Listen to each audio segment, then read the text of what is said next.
Olá, sejam bem-vindas e bem-vindos ao nosso sexto webinar de 2021. Para quem já passou por aqui, sabe, eu sou a Virgínia Delfino, eu sou Head de Marketing e CX aqui na Neo Assist, e hoje a gente vai falar sobre diversidade e inclusão na experiência do cliente e também no atendimento. E aqui a gente já falou sobre métrica, sobre o consumidor 5.0 e como ele muda os seus canais de atendimento, a nova lei do saque, que está para ser aprovada, então a gente fala mais em breve sobre esse assunto aqui para vocês, e também sobre a diferença entre multicanal e omnichannel. Se você assistiu e quer ver de novo, ou se você não viu nenhum desses webinars, a gente vai deixar os links aqui no chat, que está, acho que aqui do lado. A gente vai deixar os links no chat e também na descrição do vídeo para vocês assistirem depois. E aproveitando, eu vou pedir para você se inscrever no canal do YouTube da Neo Assist. Lá estão, além desses vídeos, outros mais que a gente produz sobre atendimento, sobre a importância da diversidade na experiência do cliente, sobre ferramenta omnichannel e também sobre todas as novidades da Neo Assist. Então, se inscreve, clica no sininho para receber as notificações.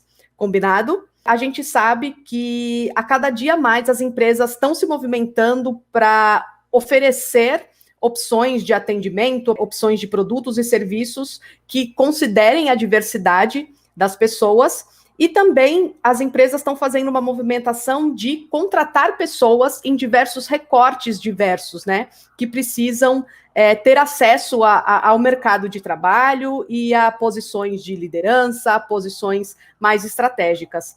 Então, é muito importante que a gente fale sobre isso, e é por isso que a gente está trazendo esse tema da importância da diversidade dentro das empresas e como isso ajuda também na experiência do cliente.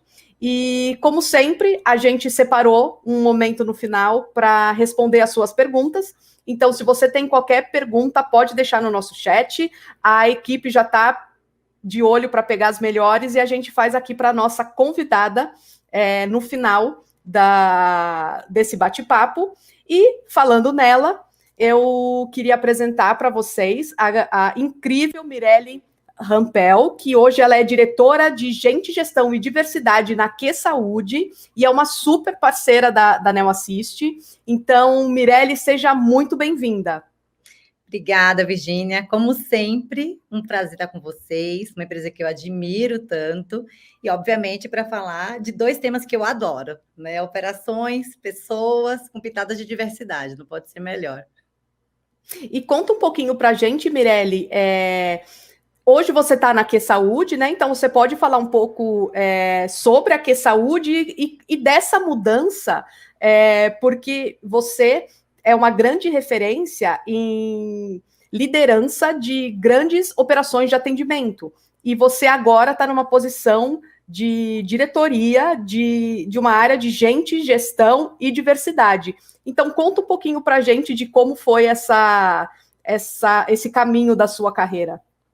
Bom, primeiro a Q Saúde é uma operadora, né, de planos de saúde individuais, que foi lançada em outubro de 2020, que tem como propósito democratizar o acesso à saúde, trazendo tecnologia com cuidado humanizado.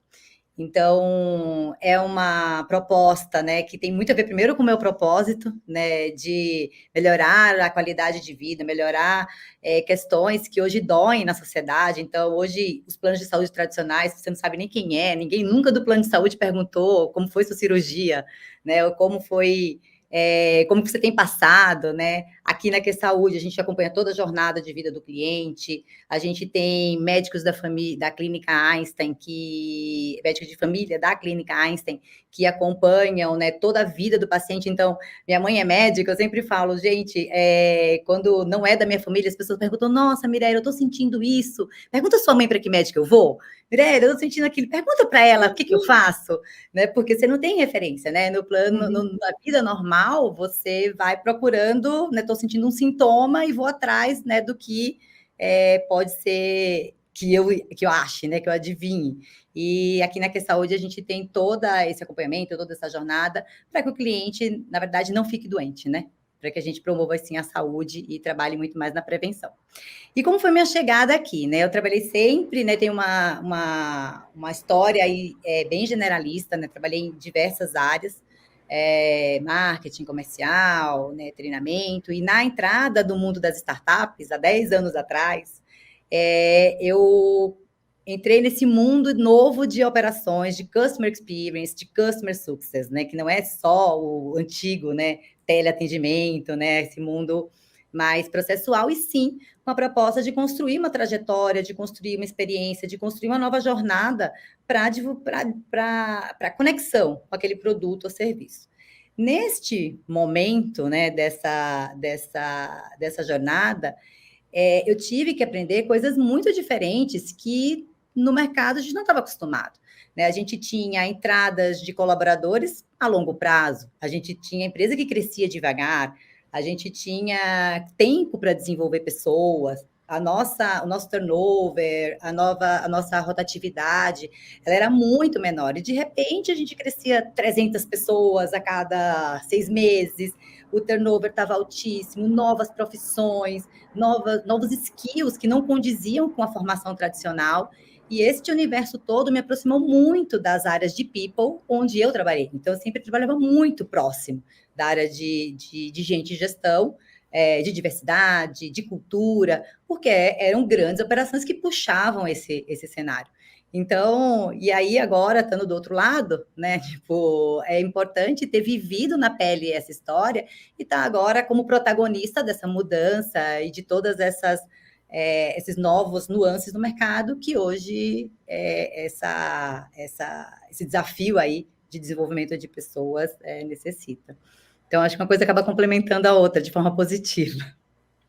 E hoje, Mirelle, já que você, especificamente para as áreas de atendimento, né? Como você já esteve muito dentro da operação e liderando essas operações, então hoje você também sabe quais são os desafios, né, que são enfrentados pelos coordenadores, supervisores e gestores para contratar profissionais de atendimento. E como é isso agora, você estando... como que você consegue ajudar ainda mais os gestores nessa contratação e levando em consideração a questão de diversidade? Eu acho que tem um ponto importante que a equipe de Customer Experience, a equipe de atendimento, é a equipe que faz a tangibilização da proposta e do propósito da empresa que a gente coloca no mundo externo, seja na mídia social, seja, né, nas campanhas. Então, a empresa, ela vende um propósito, ela se conecta com causas, ela defende um ponto de vista ou alguns pontos de vista. Na hora que o cliente entra em contato, né, com uma pessoa, né, nas mais variadas nuances, né, no Customer Experience, no Customer Success, no atendimento em geral, é onde tudo isso se sedimenta, né, onde essa história se torna real. Né? É muito difícil eu vender uma imagem ou me posicionar dentro de uma empresa que é diversa, que é inclusiva, que é acolhedora, e eu ter um ambiente de trabalho que é segregacionista, que é machista, que é intolerante. Então, hoje, o trabalho com times de crescimento, como é o atendimento, ele vem muito na conexão com o meu propósito do negócio. Quais são as pessoas que estão, além dos skills técnicos, mas que convergem na minha causa? Quais são as representatividades dentro deste grupo que podem me dar alicerces para que eu me conecte com as minorias de uma forma genuína? Para que a gente tenha representatividade, lugar de fala para as mais diferentes nuances que podem aparecer ali no contato com o cliente. Então, a gente apoia muito este movimento, ajuda a trazer essa diversidade, ajuda a entender que tipo de vaga, que tipo de perfil é complementar àquele público, para que sim, a gente faça essa conexão e o cliente realmente, quando entra em contato com o atendimento, sinta uma extensão do nosso propósito, da nossa causa, dos nossos valores, e não uma disrupção ou, né, uma desconexão com o que a gente está trazendo. E, Mirelle, você falou muito sobre essa questão de trazer as minorias, né, para para dentro das empresas. Então, muitas empresas têm programas de diversidade e inclusão também, e promovem o debate dentro das empresas e pelas empresas, né? Porque tem o movimento feito internamente para que a empresa tenha uma equipe mais diversa, né? E que seja um ambiente saudável e que ela leve essa bandeira para fora também, né? Então, levante esse debate para a sociedade. E você acha que esse movimento está conseguindo trazer as minorias para dentro das empresas? Eu acho que a gente está começando, né? Porque eu acho que tem um ponto importante nessa conversa. A gente fala muito sobre como trazer as pessoas para dentro das empresas. Então, isso já é um passo enorme. Você vê muitas vagas afirmativas, você vê muitas vagas exclusivas para determinado tipo de público, e é importante que existam essas posições, porque sim, né, não são pessoas que estão numa camada de igualdade. Porém, a gente precisa trabalhar também a inclusão dessas pessoas, né? O processo, ele só começa no recrutamento, só. É o comecinho da história. Mas de nada adianta eu trazer diversidade, eu buscar pessoas, né, diferentes para compor o meu time e a minha empresa, e eu não estar preparada internamente para absorver essas diferenças, para dar realmente o espaço da escuta, o espaço, né, da fala, que seja talvez totalmente diferente da maioria, né, ou da equipe onde essa pessoa vai estar inserida. E são muito poucas coisas que fazem grandes diferenças. Então, aqui na Que Saúde, a gente trabalha muito a jornada, né? Toda vez que a gente pensa em uma vaga, seja ela afirmativa, inclusiva, né, dedicada a um tipo de perfil, a gente olha toda essa jornada após essa contratação, porque são pequenas nuances. Eu vou dar um exemplo. Uma vez a gente aqui na Que Saúde, a gente não pede mais nada de currículo, nada de diploma de curso superior, né? Tipo, para nenhum cargo, para nada. E isso porque a gente está muito focado no que a pessoa pode fazer, com base no histórico do que ela fez. E não se ela fez advocacia e, by the way, ela agora vai ser CS, sabe? Tipo, não faz o menor sentido. E começamos esse movimento, tiramos, né, de todos os nossos processos, das nossas publicações de vaga, e assim foi. Um belo dia, entrou uma pessoa e a pessoa declinou depois que ela tinha aceito o processo na hora do envio da documentação. E a gente foi entender por que a pessoa tinha declinado. O nosso sistema tinha lá dentro do sistema automático e ele pediu diploma. E a pessoa, que era uma pessoa de uma vaga afirmativa, se sentiu muito envergonhada de falar que não tinha diploma. Então, ela prefere sair e falar, não quero, a dizer assim, nossa, eu fui selecionada, mas eu não tinha diploma. Então, e aí a gente conversou e acabou trazendo, mas esse é o tipo de coisa que uma pessoa que não está numa minoria, talvez tenha muito mais tranquilidade de falar. Então, essas pequenas nuances, eu dei esse exemplo, mas tem N outros exemplos, elas são importantes para a gente pensar, não só, sabe, no começo, mas em todo o processo, o desenvolvimento, né, as ações que a gente vai fazer para poder trazer aquela pessoa para dentro, né? Tem um estudo que fala que quando o homem vê uma posição, né, vê um job description, se tem 50% daquelas competências, ele se inscreve para a vaga. Já uma mulher, ela precisa ter 80% das competências para ela ter coragem de se inscrever. Então, acho que tem bastante espaço, mas eu gosto muito de puxar essa conversa além, sabe? Além do processo, além da vaga, mas de todo esse outro lado. E eu vou pedir licença aqui para o público, porque eu estou de olho nas perguntas, né? A gente separou um espaço no final, só que tem uma aqui que está bem dentro do contexto, daí eu queria aproveitar, então eu vou puxar a pergunta da Marcela Mayumi. Boa tarde, meninas.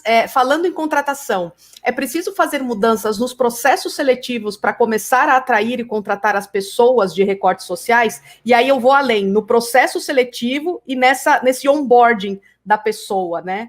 Fala um pouco para a gente, Mirelle. Tá bom. Obrigada, Marcela, primeiro aí pela pergunta. É super pertinente. Mas sim, né? A gente tem que. Quando a gente fala de mudança no processo seletivo, no onboarding, né, na hora de recrutar, a gente está se colocando no lugar dessa outra pessoa, que muitas vezes, sendo minoria dentro da sociedade, passou por muitas coisas que uma pessoa de um lugar privilegiado não passou, né? De bullying, de afirmação, de autoestima, de acesso, né, à educação, a boas faculdades, a N coisas, né? E ter um processo, né, amistoso, um processo empático, que também permita que essas nuances elas estejam presentes, que sejam processos de o candidato se sinta confortável, que se sinta num ambiente seguro para colocar, inclusive, esses pontos que ele tem de fragilidade ou que ele tem de desenvolvimento, é fundamental para que você tenha um sucesso depois.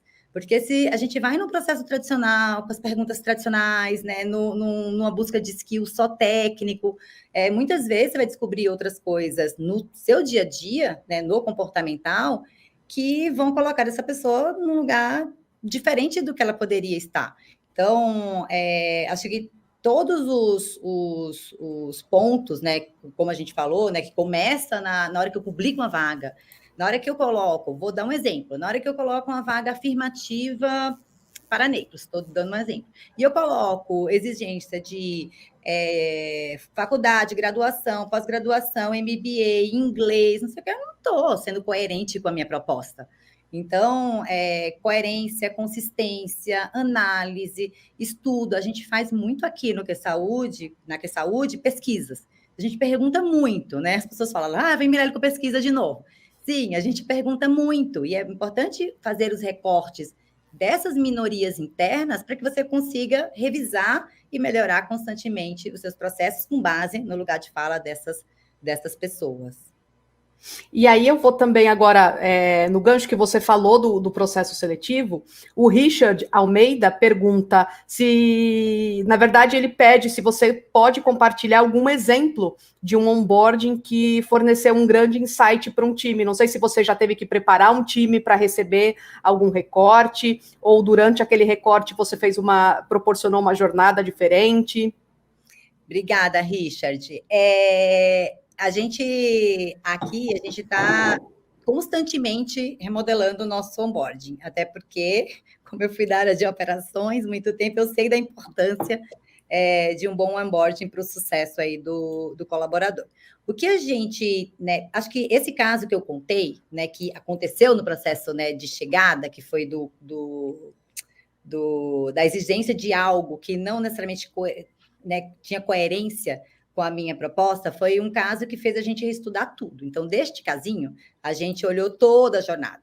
Então, a gente olhou a questão da acessibilidade, a gente olhou a questão porque a gente está no modelo híbrido, então, a gente tinha uma experiência, principalmente para equipes, né, de operação, que tem outras nuances, que são outras necessidades, né? É totalmente diferente a gente fazer um onboarding de uma pessoa que tem uma atividade onde não precisa ter contato com o cliente, né, onde ela não tem interferência do ambiente dela, do que a gente fazer um onboarding com uma pessoa que tenha esse tipo de necessidade. E aí a gente tem feito aqui, trazido muito o time para junto. O time de operações aqui, ele é um time muito diverso. É um time que é muito aberto ao diálogo. Nas nossas avaliações, 92% das pessoas, né, que são minorias aqui no QSaúde se dizem à vontade e felizes e confortáveis para ser quem elas são aqui no ambiente de trabalho. Então, eu não tenho nenhum grande... Porque acho que esse, para mim, foi o mais disruptivo, que eu falei, putz, as coisas têm que se conectar. E, além disso, a gente tem trazido muito time para o jogo. Então, não é o time de people, o time de gente de gestão, que é o dono do onboard, né? A área, ela é corresponsável e co-participante no processo de chegada do colaborador em todas as etapas.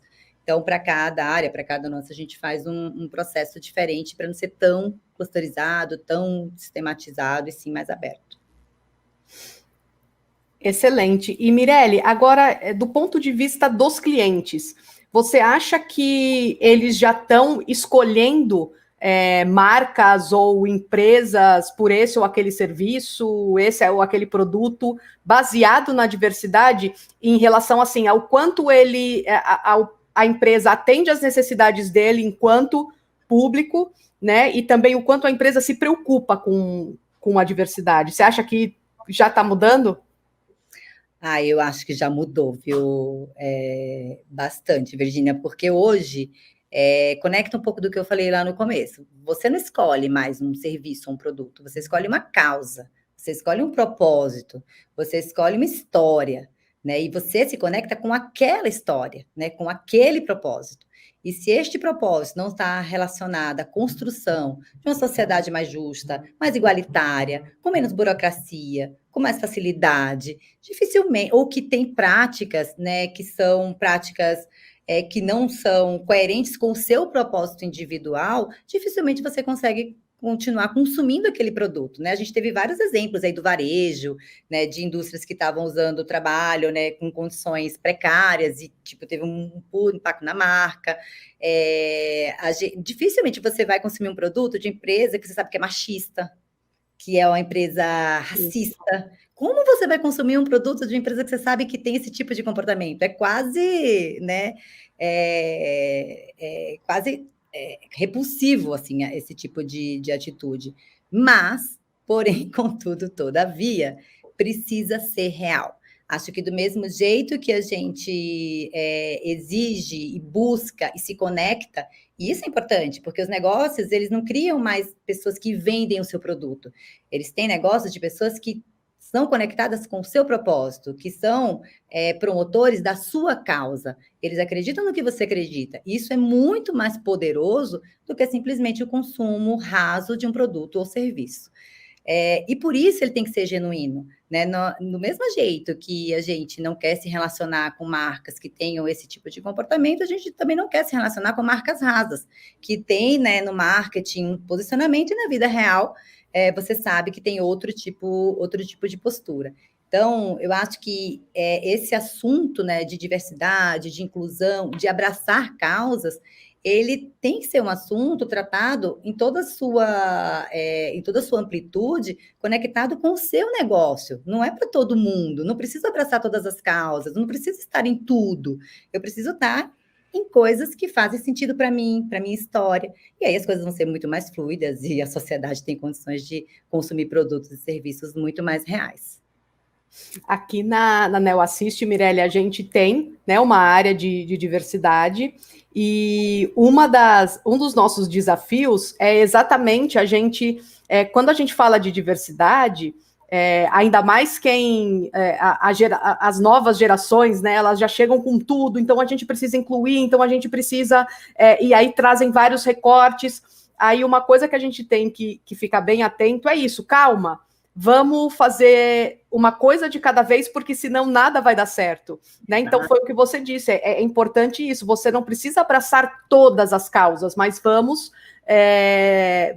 ver o que tem mais a ver com o nosso negócio, o que tem mais a ver com a nossa equipe, e aí sim a gente vai ampliando. Então isso é muito importante, realmente, ser genuíno e não querer abraçar o mundo e acabar oferecendo experiências desagradáveis e ruins até para os profissionais que vão entrar no mercado ou ter contato com o seu produto, né? E o outro lado também, completando o que você trouxe, é que as coisas não precisam ser complexas, sabe? A gente não precisa de um super, né, tipo, programa com super ações, com milhões de comitês, e não precisam. As coisas podem ser simples. Aliás, as coisas simples são as mais difíceis, né? Mas as coisas, elas podem ser. Uma vez eu estava numa palestra sobre diversidade, numa discussão, e eu perguntei para a pessoa que, né, de uma empresa que já estava super avançada com esse tema da diversidade. E eu falei, nossa, mas por onde que se começa, sabe? Tipo, por onde vocês começaram? E ele falou assim, Mirelle, só senta e conversa. Tipo, chama as pessoas que são as minorias, senta e conversa. E assim você começa. Então, e eu achei isso muito mágico, né? Tipo, não é, sabe, o plano da vida. Querer é diferente, é querer, acho que acima de tudo. E quando a gente quer as coisas, elas acontecem, elas vão fluindo e vão permeando, e de repente você olha para trás e você fala, nossa, como eu cheguei aqui? Né? Você só deu o primeiro passo, você só começou, né? Com simplicidade, mas com todo o desejo de fazer isso real mesmo. E veja, né, Mirelle, o começo é ouvir. né? Que a gente fala isso para o cliente, né? Quando a gente fala de atendimento ao cliente, a gente fala, não, a gente tem que escutar e entender realmente o que o nosso cliente quer, e é a mesma coisa no caso de diversidade, né? Exatamente, acho que esse é o maior exercício, né? Porque todos nós, eu tenho, você tem, todo mundo tem os seus vieses inconscientes, todo mundo tem suas crenças pessoais, todos viemos de um lugar diferente, e o poder, né? Tipo, várias já provam, né? Ambientes diversos são mais inovadores, o número de ideias que saem de ambientes diversos, eles são 80% maiores do que ambientes lineares. Mas, para isso, o começo dessa história é ouvir e ter empatia para poder saber que o que você um dia sabe, talvez não seja o suficiente. Tudo que você sabe, talvez existam outros pontos de vista, existam outras formas tão genuínas, né, quanto a sua de olhar as coisas numa perspectiva diferente, de um prisma diferente. É muito bonito isso, né, Mirelle, também. E aí, quando a gente fala de operação de atendimento, né, com os profissionais que vão lidar com o cliente, você acha que o que você acha que precisa para guiar essa equipe, né, que vai fazer o atendimento, para que ela também ofereça interações mais humanizadas, mais inclusivas? Você tem alguma dica para a gente ou uma visão sobre isso, em como treinar a equipe para estar aberta à diversidade? Vou falar de 3 pontos que, para mim, são os mais importantes. Acho que o primeiro de todos, que permeia a equipe de atendimento e qualquer outra equipe que tem contato, né, com o cliente final, principalmente equipes que têm um grande volume, né, de contato com um grande número de pessoas. Trabalhar a empatia, treinar a empatia. Eu fiz alguns treinamentos sobre empatia, de trazer o caso na vida real e colocar a pessoa para viver aqueles casos na vida real, que são transformadores, né? Então, e a gente fez muito isso, até na época da Natura a gente já fazia, porque a Natura já é uma empresa que trabalha com esse tipo de posicionamento, e aqui na QSaúde a gente trabalha demais esse tema, até porque a gente trabalha na área da saúde, né? Então, a segurança psicológica é muito importante para qualquer pessoa que entre em contato, né, conosco, e nosso propósito é trazer um atendimento humanizado. Mas exercitar a empatia em todas as suas esferas. E a gente tem como trazer esse exercício da empatia diário, de novo, não precisa ir longe. Basta pegar alguns casos, de repente a gente traz um caso para estudo e fala assim, tá bom, se eu fosse fazer diferente, como que eu faria? Né? Tipo, o que eu faria nesse caso se eu estivesse do outro lado? Que tipo de coisas eu não estou conseguindo responder? Eu não tenho condições, eu não sei qual o caminho que teria aí. E acho que esse é um exercício constante para tudo, para todos e para qualquer equipe de atendimento, seja relacionada à diversidade ou qualquer outro tema. Acho que é a base, para mim é a base fundamental de uma experiência humanizada, genuína. A segunda coisa, falando em diversidade, é ter representatividade dentro do seu grupo. Né? Você precisa ter pessoas que pensam diferentes, pessoas das minorias representando as minorias, para justamente, quando eu tiver situações onde eu precise trocar uma ideia, para trocar uma situação que, né, pode ter parecido agressiva, talvez, para a pessoa, e para outra pessoa, a pessoa não teve nenhuma intenção de ter uma pessoa que tem o lugar de fala, para poder trazer outra percepção, trazer outra visão, né, e discutir isso dentro de um ambiente seguro. Então, acho que essas duas coisas, elas são a base para a construção. Eu não acredito muito em regras, manuais, políticas e respostas prontas, né, principalmente quando a gente trata desse assunto. Eu acho que a gente tem que trazer as pessoas para elas refletirem, para elas pensarem, para elas terem autonomia dentro do que está conectado, que não é só com a empresa, é com o que a gente acredita do mundo, é o que a gente quer deixar, né? O nosso legado, é a nossa história, é o nosso desenvolvimento como ser humano. E acho que o terceiro ponto é criar alicerces que representam isso. Então, não adianta nada falar, exercitar empatia, blá, blá, blá, e no final das contas eu não ter nada que representa isso, né? Que tangibiliza isso para a minha equipe. Então, alguns exemplos, né? Que linguagem eu estou usando? Eu estou usando uma linguagem neutra? Eu estou usando pronomes, ele, ela? Eu estou dando espaço para poder o meu atendente usar uma linguagem mais próxima das minorias?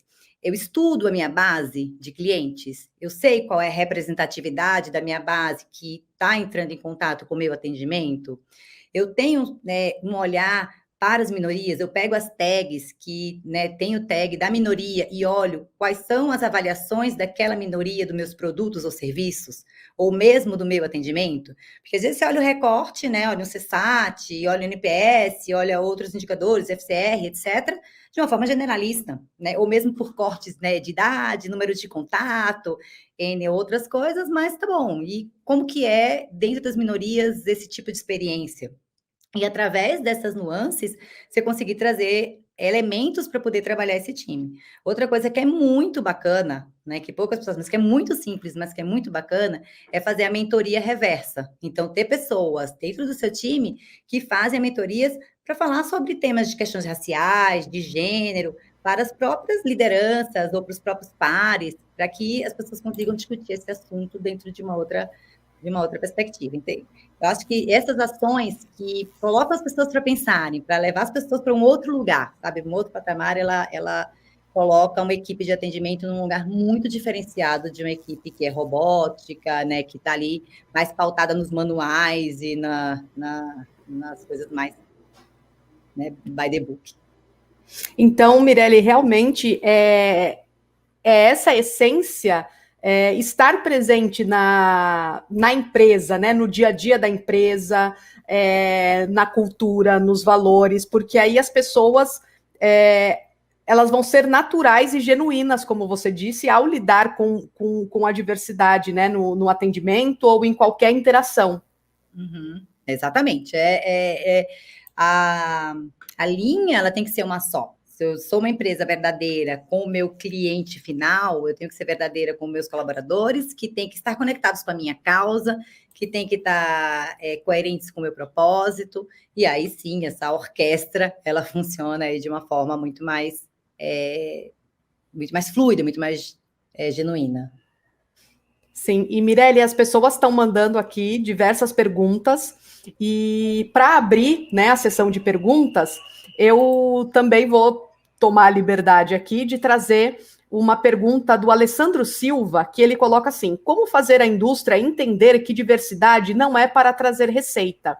Só que eu discordo, né, disso em gênero, número e grau, porque diversidade, ter uma política de diversidade não desculpa o termo que eu vou usar forte, não é uma caridade, né? Não é que a empresa está fazendo uma boa ação.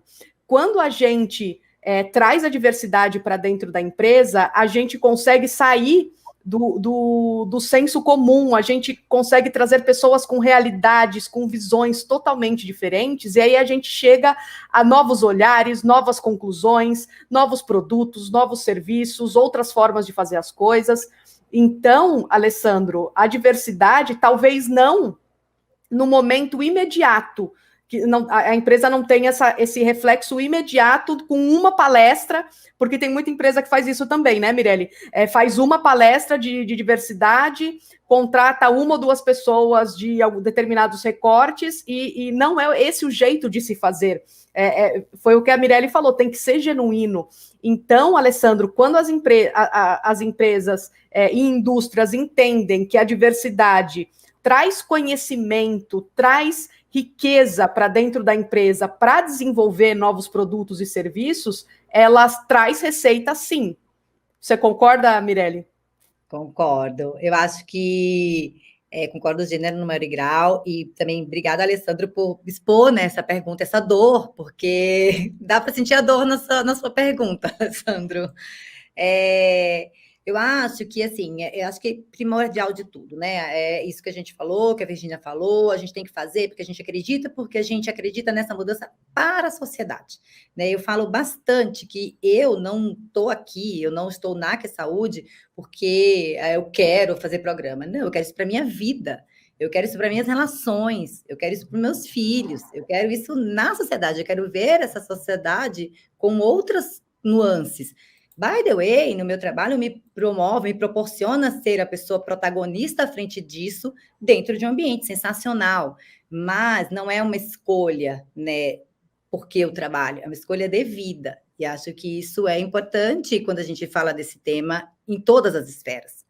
E quando a gente fala que a indústria, né, entender que a diversidade não é para trazer receita, até porque já tem muitos estudos que provam o quanto de receita e de inovação, né? Acho que como fazer, pega um monte de estudo, Alessandro, tem um monte na internet, né? Um monte de estudo que fala de quanto que times diversos trazem inovação, do quanto que isso aumenta a receita. Como eu bem falei, é muito diferente, só você pegar o indicador de lealdade, o indicador de recompra, de consistência, de postagem, dos embaixadores da sua marca, quando ela está conectada com o seu propósito, que é uma pessoa que vai ali fazer uma compra e vai embora, né? Então, esses são alguns exemplos.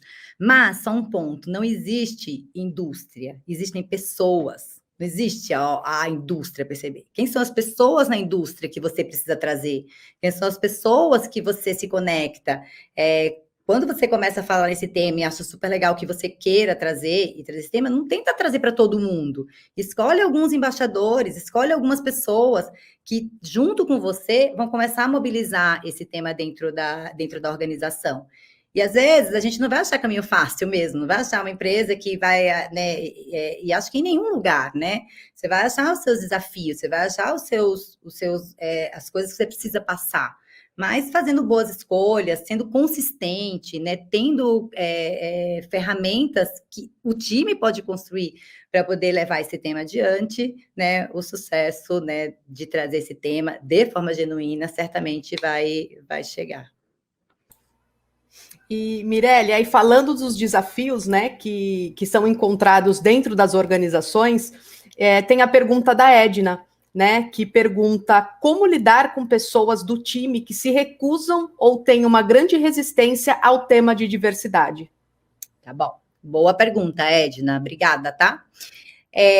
Primeira coisa, né, nós, né, e aí eu me incluo com meus 40 e poucos anos, mas muitas pessoas também de outras faixas etárias, não é exclusivo meu, não fomos educados, né, para lidar com esse tema, né? As casas são muito diferentes, as famílias são muito diferentes, a abordagem do tema da diversidade dentro da realidade de cada um, ela é única, pessoal e singular. Então, a primeira coisa é entender o que leva essa pessoa a ter essa repulsa, o que leva essa pessoa a ter essa resistência. Muitas vezes, como eu dei o exemplo, né, do candidato com currículo que preferiu sair do processo a dizer, não, eu, né, não tenho e aqui vou, muitas vezes as pessoas podem estar vivendo uma situação dentro da realidade dela que entra em choque com o que ela foi criada, com o que ela viu, às vezes com o que ela até é permitido falar dentro da realidade dela ou não. Então, acho que a primeira coisa é entender, sabe? Não dá para a gente julgar e falar assim, nossa, né, tal pessoa, né, não topa, e é isso. Não é assim, né, que as coisas vão ser construídas. E ninguém está aqui para ditar nada, a gente está aqui para construir as coisas. E construir parte do pressuposto de entender o outro. Essa é a primeira coisa. E criar, obviamente, querendo, né? A pessoa querendo, ai, não, putz, eu quero, entendi, eu talvez não sei por onde começar, talvez não vai ser a pessoa que vai abraçar tudo, ninguém precisa, todo mundo super, né, abraçando tudo e entrando de cabeça. Tem pessoas que vão ficar mais na borda, tem outras que vão entrar mais um pouquinho, tem outras que vão mergulhar na sua totalidade. A vida é assim, e acho que quem trabalha com esse tema também tem que respeitar, né, a intensidade com que cada um quer viver esse tema.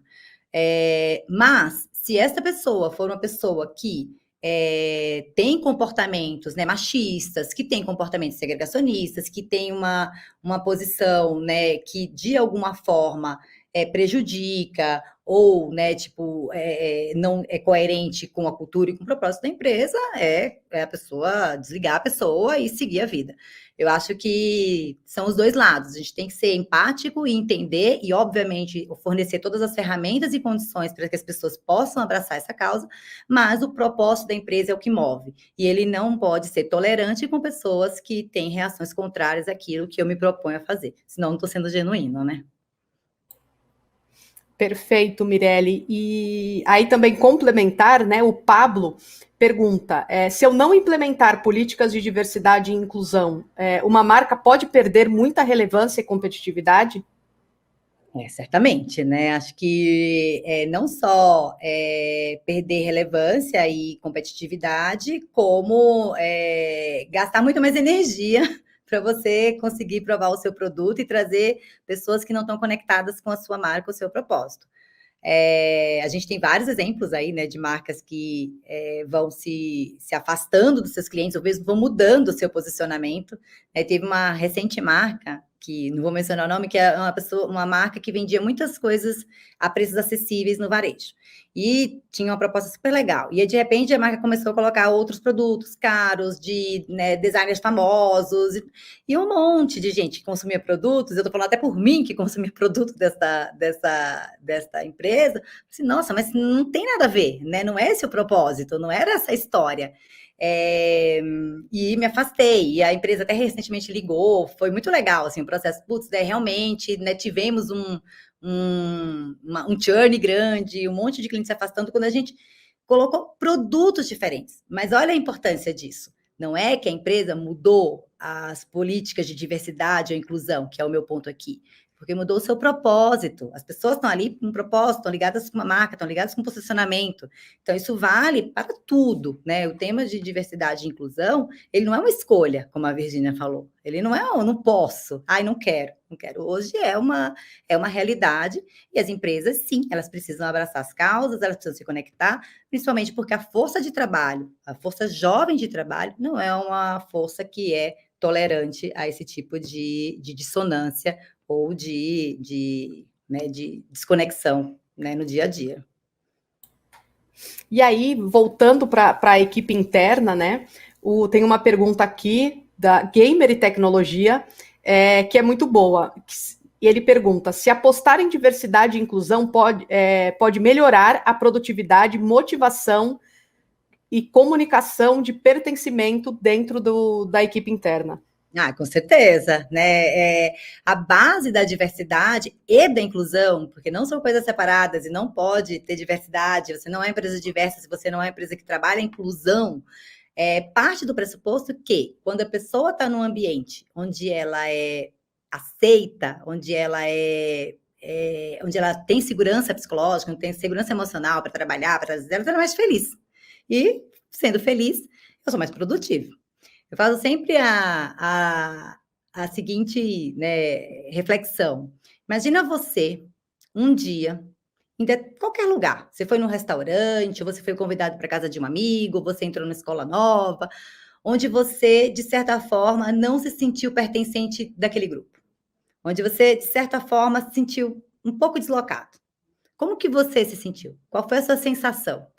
Essa é a sensação quando uma pessoa que é de minoria está num ambiente onde ela não é acolhida.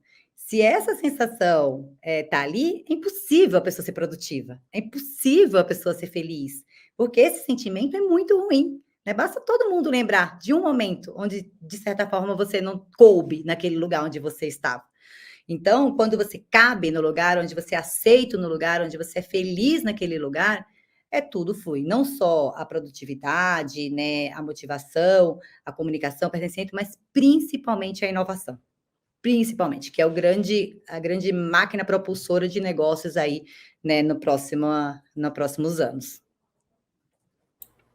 E Mirelle, do mesmo perfil que fez essa pergunta, lá no comecinho do webinar, né, ele perguntou se, por acaso, né, como a gente está falando de diversidade e inclusão, né, se a comunicação em Libras já é uma realidade nas empresas, e como isso pode se encaixar na diversidade e na inclusão. E aí eu queria fazer uma pergunta também para você, porque aqui na NEL a gente está, como a NEL é uma plataforma de atendimento, a gente está fazendo diversos estudos exatamente para proporcionar atendimentos que incluam diversos públicos. Então, por exemplo, a gente tem o videochat, então, que a pessoa pode se comunicar ali por Libras, pelo vídeo, não é só o chat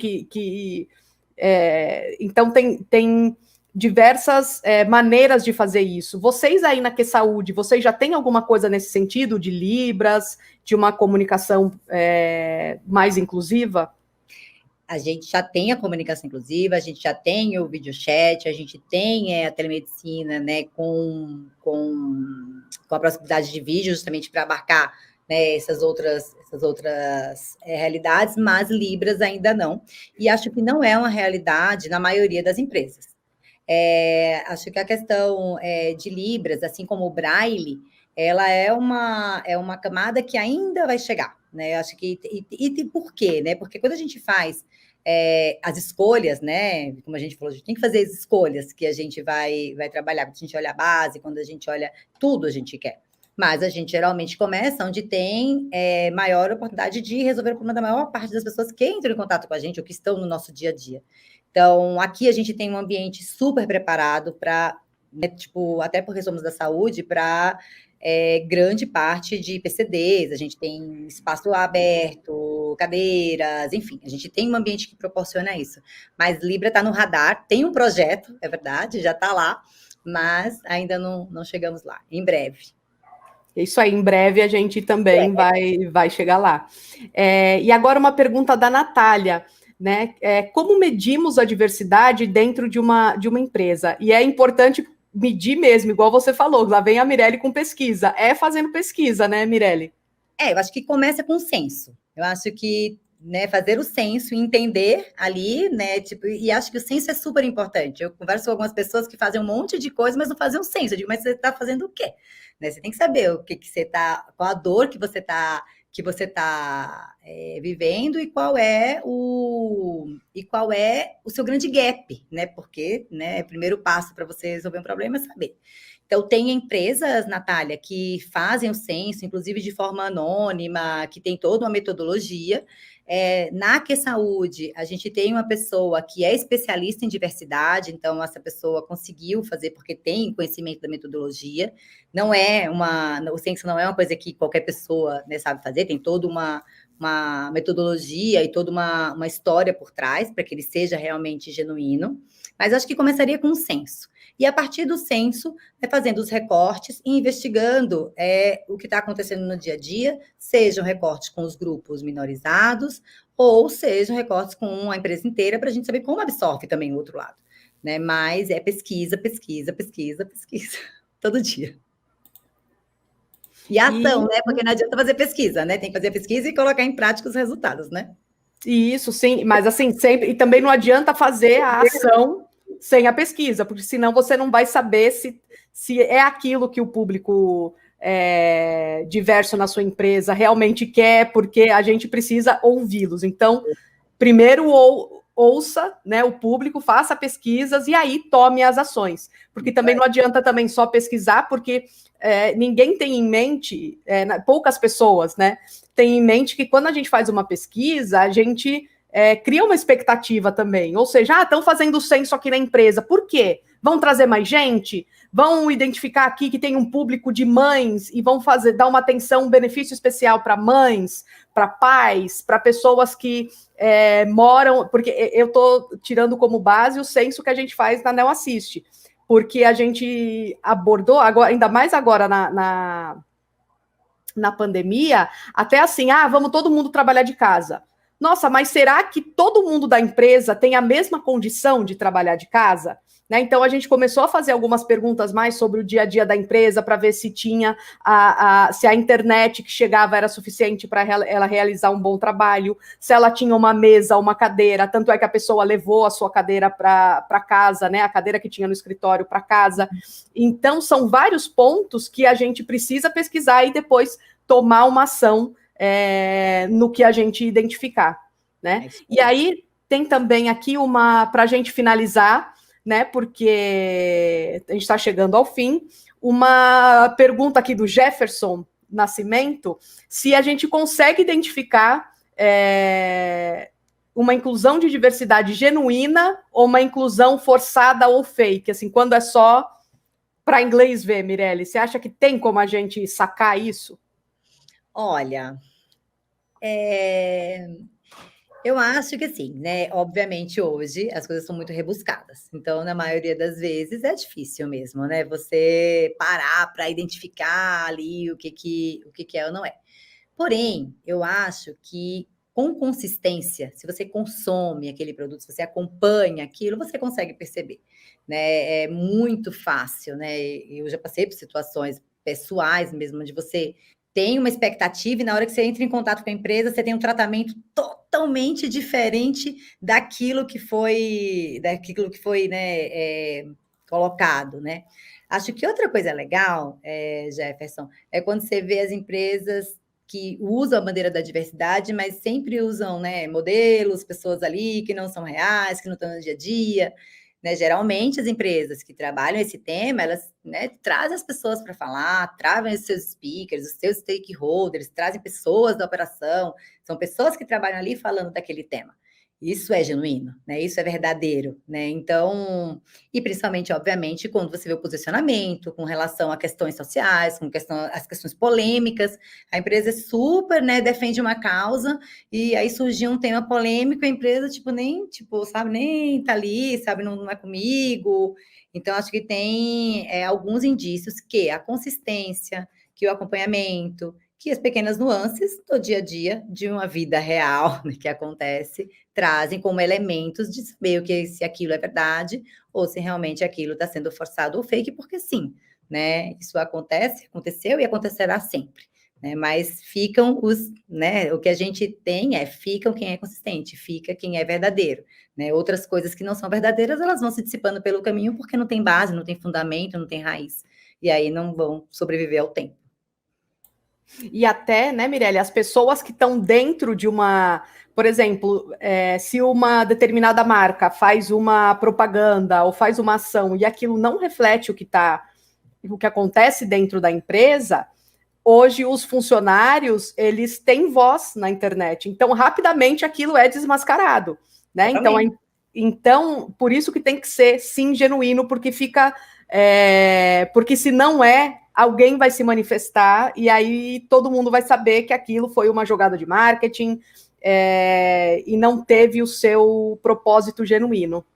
É isso aí. É isso aí. A gente aqui na Que Saúde é bem legal, tem uns programas que a gente tem, por exemplo, o programa da maternidade, vou dar um exemplo bom, que é um programa que tradicionalmente é um programa para mães, para casais, e aqui a gente tem, né, casais homo, hétero, trans, de todo jeito, sabe? E isso é genuíno. Na hora que eu acolho e eu mostro no meu programa, eu mostro a minha atitude, eu mostro no meu produto, eu não preciso estar falando nos quatro ventos esse tipo de coisa. Mas eu sei, o meu colaborador sabe, o meu cliente sabe, o meu paciente sabe, e isso corrobora com ter uma empresa genuinamente conectada com o seu propósito em todas as suas esferas, né? Da menor à mais ampla. E acho que isso é que é o legal da história, né?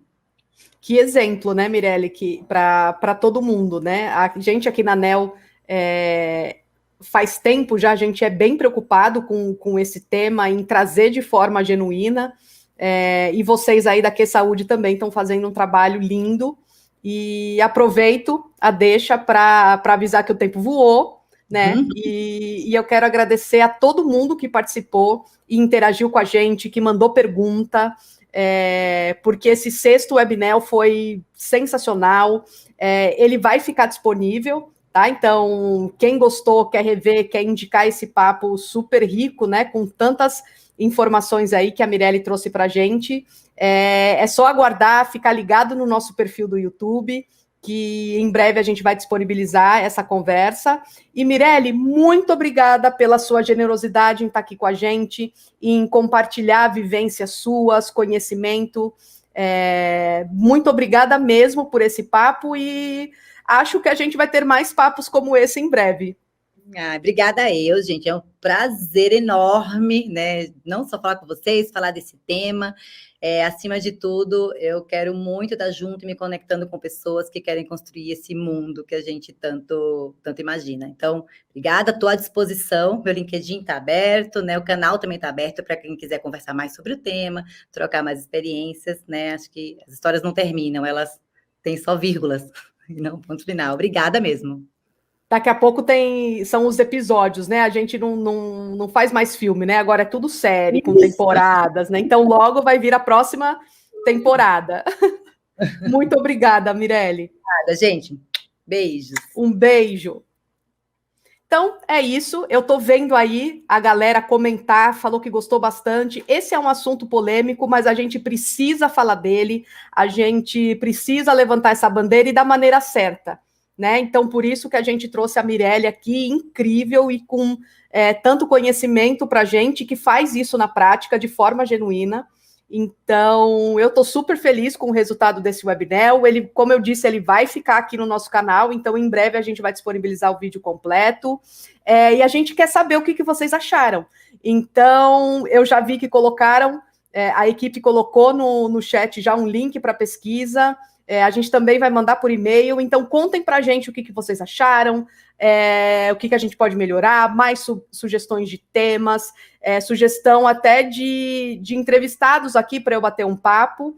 E então é isso. Os meus recadinhos finais. Não se esquece de se inscrever nas redes sociais da ANEEL. Então, tem o nosso canal do YouTube. Aí você ativa o sininho lá para receber as notificações. Tem o nosso perfil no LinkedIn, que lá também a gente divulga as nossas vagas, né? Que estão abertas para todo mundo. A gente tem vagas exclusivas para recortes de diversidade também. Então, entrem e sigam o nosso perfil no LinkedIn e também no Facebook, Instagram e Twitter. E fico por aqui. Te vejo no próximo webinar. Tchau, tchau.